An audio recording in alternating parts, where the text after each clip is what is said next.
Okay, well, my inspiration for getting into business started from university, where a friend of mine, with myself, we started a cleaning company in Okay. London, where we used to clean construction sites.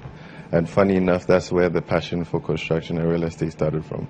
So as a result of that, I was engaging with a lot of developers, a lot of contractors, and I just thought to myself, wow, this is something I really want to get into. And that's how I got into the real estate market. Um, I went ahead to start my own company in Ghana in 2014-15 with my family, Empire Concrete. And from there, we got into construction, real estate management, and then that's how it started.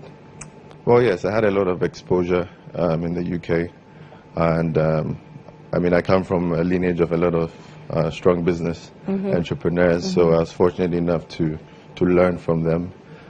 So some inspiration also came from my family as well. But I think the exposure into getting into business, starting to do things myself, started from the UK, yes. Well, the energy sector is an area that I'm looking at very closely because everything you see around us is subject to the fact that some power generation system is running that's given us light, which tells us the importance of energy in our sector. And if we want to have an impact in Africa, industrialize Africa, we need to start thinking of how we can be sustainable in terms of our energy supply. So I'm looking critically at that sector. I set up a trading company as well to bring in commodities, rice, sugar, and all that. I think we have moved forward, yes, but there's still room for improvement. So much more. So much more, absolutely. So there's a lot that we need to do, and that's why entrepreneurs like myself are pushing the agenda to make sure that we create more opportunities, create more jobs, assist the government, whichever government is empowered to attain their objectives, because you know, entrepreneurship builds a lot of economies when you look at developed countries, and that's what we entrepreneurs need to do. I do, and that's one of the challenges. Meaning you're young. Yes. That's one of the challenges I'm facing as a young entrepreneur. A lot of people just look at you and go like, you know, he's a very young man, why is he so ambitious? But that shouldn't be the focus. The focus should be the substance that I'm bringing on board and the impact that I can have on society, and not my age or who I am. You should look at what I'm bringing on board, and that should be the focus. And I think once we're able to shift our mindset from the older generation trying to impose businesses or take advantage of businesses or get into the business sphere and transfer that knowledge and also enhance the young entrepreneurs also come up, we would start to see a positive change in things in Ghana. It was an amazing experience. I think I was surprised when I received the invitation to come to Harvard, but I think they were looking for young Africans in the continent doing stuff and having an impact, and by the grace of God, I was recognized, and I went there to represent Ghana in terms of entrepreneurship, real estate development in Africa, and to also speak to the guys in the diaspora who are looking to come back. They wanted to understand the sort of challenges we faced when we moved back to Ghana to start our businesses, and just to give them some sort of guidance, a roadmap as to how to go about things when they're moving back into Ghana or into Africa to establish businesses, which was fantastic. Because at the conference, I met a lot of Africans, young, Africans who were very passionate about coming back to Ghana, coming back to Africa, but they were, not so certain as to what to do, how to go about it. So the will and passion is there. It's just a matter of, getting them into the right driving seat, give them some direction, get them inspired, let them understand that yes, it's possible here. We can also do it here, and that's what we did in Harvard. Well, I think I would have to attribute that to a collective effort. It's not just me. I would have to applaud my team as well for making it possible. But we are focused more on creating infrastructural projects, contributing to the infrastructural development of Ghana. And that's why we set up Empire Concrete, because when you look around you, almost everything around you is concrete. That tells you the significance of concrete in infrastructural development. And our aim is to contribute so much to that in terms of road infrastructure, building infrastructure.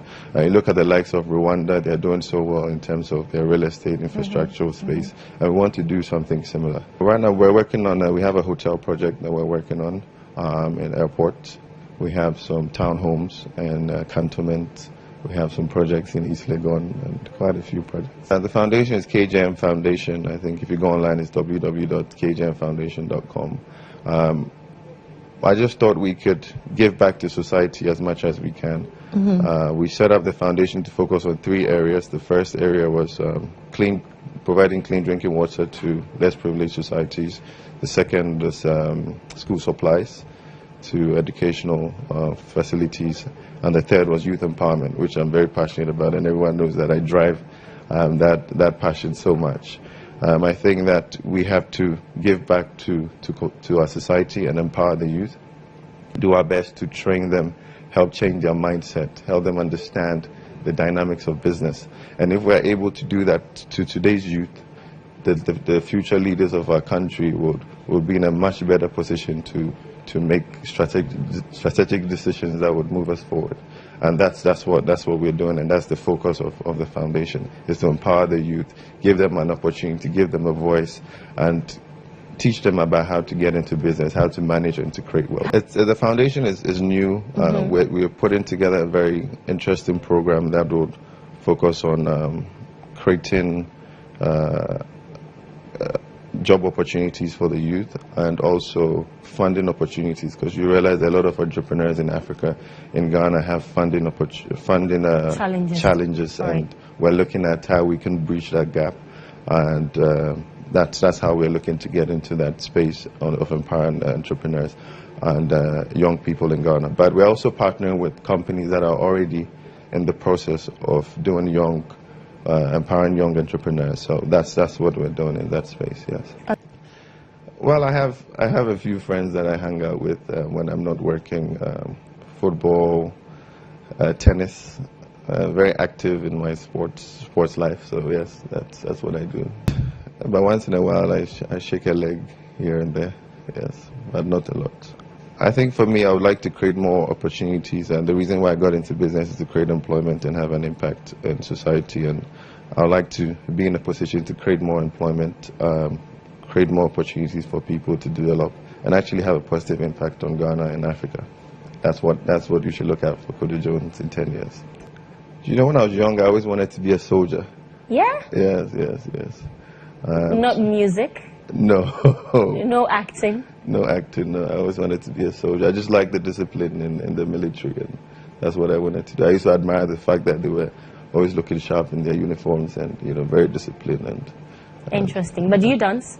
Oh, I can shake a leg. You can dance? Yes, well, I don't know if my director would have played a song or two to see you dance.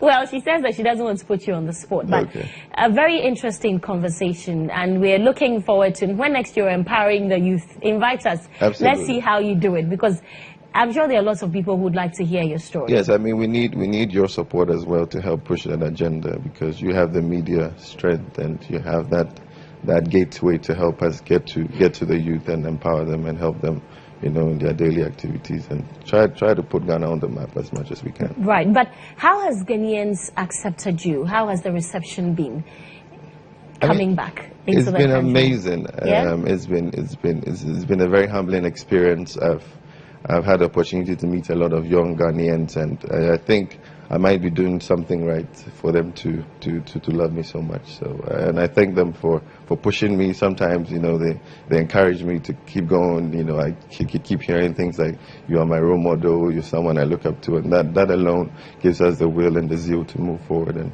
try to do more things for them. Well, I won the Young Achiever of the Year from Emmy Awards, Business Executive of the Year from Glitz Africa, and International African Award Merit from one organization as well. Nana Kwame Bediako is Ghana's youngest and richest real estate developer who has always believed in hunting for opportunity in the midst of a crisis.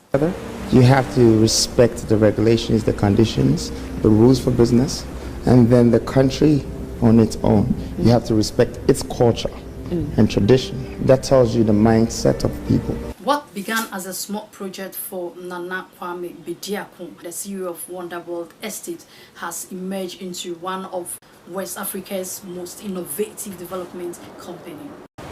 It's not about what they want to build for people to buy. It's about what people are looking for. And that's what they need to build for them to be able to attract that sort of client. So I did my research, studied the market, and I realized that they are building 3 bedrooms for expats.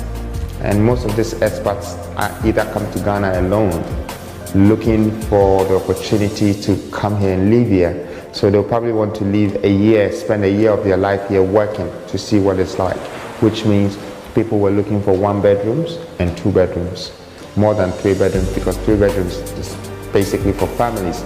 And I also realized that the Ghanaians themselves couldn't afford to buy 3-bedroom apartments in these areas, not unless someone had money and they wanted to invest and rent, which is very rare. It's few of them, which means the market was really there for the expats. And I think it's more important for us to make sure that the aim, the purpose is achieved and is suitable for the client.